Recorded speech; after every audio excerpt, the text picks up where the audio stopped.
Good morning students. हम next topic करेंगे। अब इकोनॉमिक्स का जो फर्स्ट चैप्टर चल रहा था आपका, आई होप सो आपको लास्ट जो टॉपिक मैंने करवाया था अच्छे से समझ आ गया होगा। उसके बाद हमने स्टैट की लिमिटेशंस करनी है। अब लिमिटेशंस मतलब होता है उसके स्टैट के अगेंस्ट बताना कुछ, कि हमारी ये स्टैट जो है जो हम यूज़ कर रहे हैं किस किस केस में सही नहीं है। लिमिटेशंस का मतलब डिसएडवांटेजेस भी आप कह सकते हो, हानियाँ भी कह सकते हो, सीमाएँ भी कह सकते हो।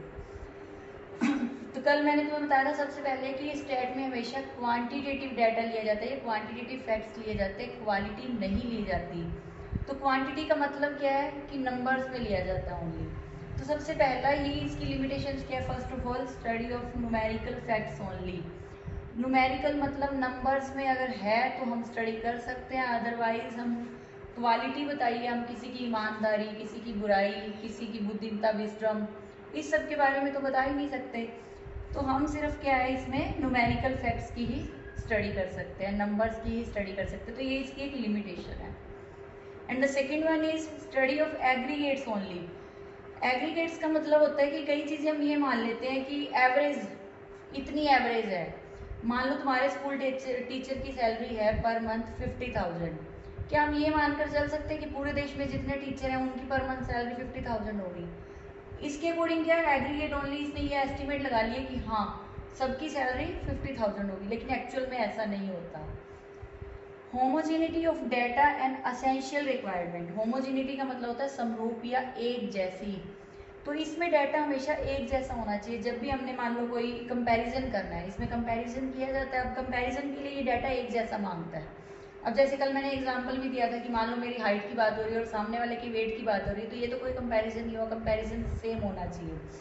ऐसे ही अगर हम कहें कि production of wheat and production of cloth, दोनों का तो कोई कंपैरिजन ही नहीं है, क्योंकि वीट को हमने टन्स में मेजरमेंट करना है, क्लॉथ को हमने मीटर्स में मेजरमेंट करना है। तो होमोजेनिटी मतलब इसमें एक जैसा डाटा होना असेंशियल है, मतलब जरूरी है। तो ये भी इसकी एक लिमिटेशन है। Results are true only on an average. भाई एवरेज पे ही रिजल्ट सही हो सकते हैं। अब पर कैपिटा इनकम आपने सुना होगा। पर कैपिटा इनकम का मतलब होता है कि पूरे देश में प्रति व्यक्ति आए, एक व्यक्ति की इनकम क्या है। अब एक्चुअल में हर एक व्यक्ति की इनकम काउंट करने लगे तो हम एक्चुअल में तो नहीं बता सकते, हम तो एक एवरेज बता सकते हैं कि पूरे देश में एक व्यक्ति एक साल में 50,000 रुपये या 5 लाख रुपए कमाता है, कितना भी कह सकते हो तुम। तो एक्चुअल में क्या सारे देश के लोग इतना ही कमा रहे हैं? हो सकता है कम भी कमा रहे हो। मान लो इन्होंने कह दिया कि per capita income 5,000 per annum है या 50,000 सपोज पर एनम है। क्या 50,000 ही कमा रहे हैं सारे लोग? हो सकता है कोई 50,000 कमा रहा हो, एक्चुअल में रियल हो ये बात, कोई 5 lakhs कमा रहा हो या कोई 50 lakhs कमा रहा हो। तो ये क्या है, results are true only on an average. इसके अकॉर्डिंग एवरेज निकाल के रिजल्ट्स को ट्रू मान लिया जाता है, लेकिन एक्चुअल में ऐसा नहीं होता। विदाउट रेफरेंस रिजल्ट्स में प्रूव बी रॉन्ग। अब रेफरेंस के बिना रिजल्ट रॉन्ग भी हो सकते हैं। रेफरेंस का मतलब है कि किस सिचुएशन में डाटा कलेक्ट किया गया, किस सर्कमस्टेंसेस में। अब मुझे ये नहीं पता कि सर्कमस्टेंस आजकल हम डाटा कलेक्ट करें, आज के टाइम में आजकल पूरा इंडिया बंद है, डाटा कलेक्ट करें तो हमें जब ये डाटा बाद में हम दिखाएंगे, किसी को शो करेंगे, तो उस टाइम ये बताना पड़ेगा ना सर्कमस्टेंसेस क्या थे। तो अगर हमें सर्कमस्टेंसेस नहीं पते, उस टाइम की सिचुएशन नहीं पता, तो हम डाटा सही कलेक्ट नहीं कर पाएंगे। तो ये भी इसकी एक लिमिटेशन है। Can be use by expert only. अब स्टैट का डाटा कलेक्ट करने के लिए एक्सपर्ट होने चाहिए, उसको स्टैट की पूरी नॉलेज होनी चाहिए। जैसे मैंने कल तुम्हें फीचर्स में बताया था कि हम गाँव में गए, वहाँ पे क्या है, फार्मर्स की इकोनॉमी कंडीशन के बारे में पता करना है। इकोनॉमी कंडीशन में लैंड कितनी है या वो पर मंथ कितना कमा रहे हैं, कोई भी हो सकता है रीज़न। तो उसमें उनको एक्सपर्ट को पता होना चाहिए कि हम पूछना क्या चाहते हैं, किस चीज़ का सर्वे करने आए हैं, किस चीज़ का डाटा कलेक्ट करने आए हैं। तो ये सिर्फ एक्सपर्ट के द्वारा यूज़ किया जा सकता है।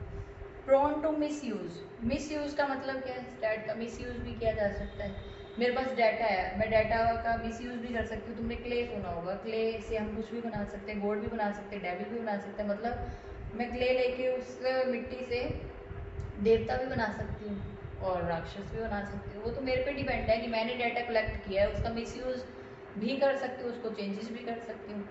तो ये स्टैट की लिमिटेशंस हैं। अभी इससे नेक्स्ट टॉपिक भी अभी हम करेंगे, 2 टॉपिक डेली करने हैं, लेकिन अच्छे से लर्न करने हैं आपने।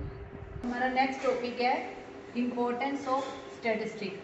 इम्पोर्टेंस का मतलब स्टैट के महत्व क्या है, जो हम स्टडी कर रहे हैं सांख्यिकी की स्टैट की, उसके क्या महत्व है। तो first of all quantitative expressions of economic problem.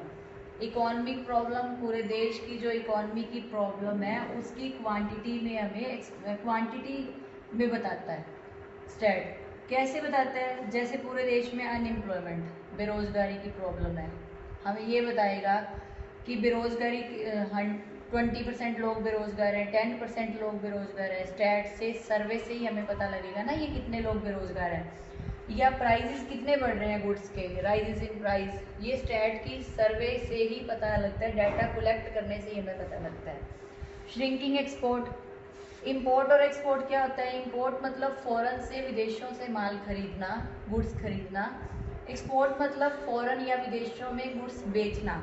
तो अगर हम एक्सपोर्ट कम कर रहे हैं, वैसे क्या होता है कि एक्सपोर्ट हमेशा हमारे ज़्यादा होने चाहिए, इंपोर्ट कम होने चाहिए। एक्सपोर्ट ज़्यादा होंगे तभी फॉरेन की करेंसी इंडिया में आएगी, इंपोर्ट ज़्यादा होंगे तो इंडियन करेंसी फॉरेन में ज़्यादा चली जाएगी। तो श्रिंकिंग एक्सपोर्ट मतलब अगर एक्सपोर्ट कम हो रहे हैं, ये भी हमने डाटा कलेक्ट किया स्टैट का, तभी हमें पता लगा। तो इकोनॉमिक जो प्रॉब्लम है, ये जो भी इकोनॉमी की प्रॉब्लम है, इन प्रॉब्लम्स की क्वांटिटी में हमें मेजरमेंट करके बताता है स्टैट। तो फर्स्ट पॉइंट क्या है इंपॉर्टेंस इसका, quantitative expression of economic problem. And the next one is intersectoral and intertemporal comparison. अब स्टैट में कंपैरिजन किया जाता है। इंटरसेक्टरल का मतलब सेक्टर वाइज, इंटरटेम्परल मतलब टाइम के अकॉर्डिंग, टाइम पीरियड के अकॉर्डिंग। सेक्टरल मतलब अर्बन हो गया या रूरल।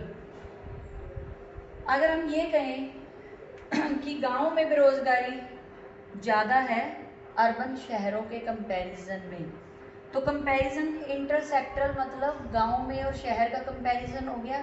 तो स्टैट में स्टडी इंटरसेक्टरल भी की जाती है। इंटरटेम्परल मतलब टाइम पीरियड के अकॉर्डिंग कि लास्ट ईयर कितनी सेल हुई थी पूरे देश में, किसी भी गुड्स की ले सकते हैं हम। या हम ये भी कह सकते हैं कि लास्ट ईयर किसी गुड्स के प्राइस कितने थे, इस साल कितने प्राइसिंग चेंज हुए हैं। तो इंटरटेम्परल मतलब टाइम पीरियड के अकॉर्डिंग कंपैरिजन करना।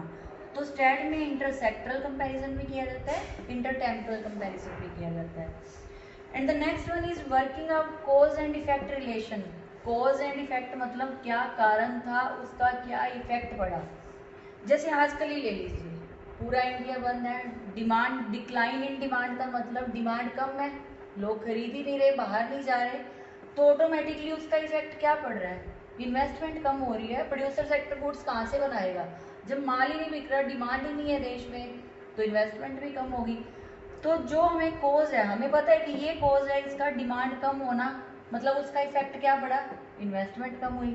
तो ये हमें कोज एंड इफेक्ट रिलेशन के बारे में शो करता है step. And next one is economic forecasting. Forecasting का मतलब होता है प्रिडिक्शन करना, फ्यूचर के बारे में पहले से अनुमान लगाना। लेकिन ये एस्ट्रोलॉजिकल प्रिडिक्शन नहीं है, एस्ट्रोलॉजिकल मतलब पंडितों वाला प्रिडिक्शन नहीं है। इसमें तो ये पैटर्न देखा जाता है कि सेल हमारी इस साल बढ़ेगी या नहीं बढ़ेगी, या प्राइजेस इस साल बढ़ने की संभावना है या कम होने की संभावना है, तो ये प्रिडिक्शन की जाती है। सेल का पैटर्न देखिए, पैटर्न का मतलब है कि लास्ट ईयर का कंपैरिजन कर दिया, 2-3 सालों से सेल कंटिन्यू बढ़ रही है या कम हो रही है, या प्राइसेस कंटिन्यू बढ़ते जा रहे हैं या कम होने की संभावना है। फॉर्मुलेशन ऑफ पॉलिसी, सबसे पहले ये पॉलिसी बनाता कौन है, फाइनेंस मिनिस्टर। आजकल जैसे निर्मला सीतारमन है फाइनेंस मिनिस्टर हमारी इंडिया की, तो वो पॉलिसी बनाते क्यों है, देखने के लिए। फाइनेंस मिनिस्टर ने टैक्स से रिलेटेड पॉलिसी बनानी होती है। अब टैक्स कौन पे करता है, हम लोग पे कर रहे हैं। हम क्या कर रहे हैं, टैक्स, दो तरह का टैक्स है, डायरेक्ट और इनडायरेक्ट टैक्स। डायरेक्ट टैक्स हमने अपनी इनकम पे टैक्स दिया, इनडायरेक्ट जो हम जीएसटी देते हैं, हम गुड्स खरीदते हैं उस पर टैक्स पे करते हैं। तो ये जो टैक्स पेइंग कैपेसिटी लोगों की चेक करते हैं, वो जो फाइनेंस मिनिस्टर है वो स्टैट के थ्रू ही उसको पता लगता है कि लोग टैक्स दे पाएंगे या नहीं दे पाएंगे। डाटा कलेक्ट होता है तभी पता लगता है कि लोगों की इनकम कितनी है, उसके अकॉर्डिंग वो टैक्स की पॉलिसी बनाते हैं, स्लैब रेट फिक्स करते हैं। स्लैब रेट का मतलब कि 5% कितनी इनकम पे कितना टैक्स फिक्स किया जाएगा। फिर नेक्स्ट है इकोनॉमिक इक्विलिब्रियम।